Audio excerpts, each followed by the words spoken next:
O kapatid, panahon na para sabihin ko sa iyo yung sikreto ko kung paano tanggalin ang stress ng halaman at palakayin ito pagkatapos ng bagyo. At pwede mo siyang isprihan kahit na umuulan. Tignan natin. Dahil naman sa 2 linggo ng umuulan, may bagyo, syempre stress na yung aking mga halaman dahil nababad na sa tubigan at saka sa lakas ng hangin.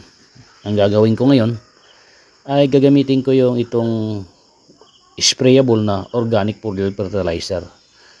Ito ay pwede naman ito sa lahat ng halaman,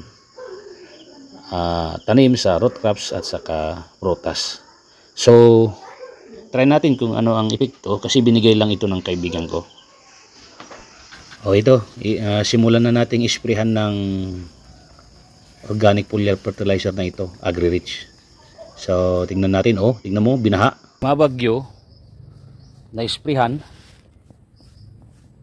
3 araw lang lumipas, ganyan na. Grabe grabe, super effective tong organic Japanese technology na ito Sa pangalan pa lang panalo na, AgriRich. Agri ka?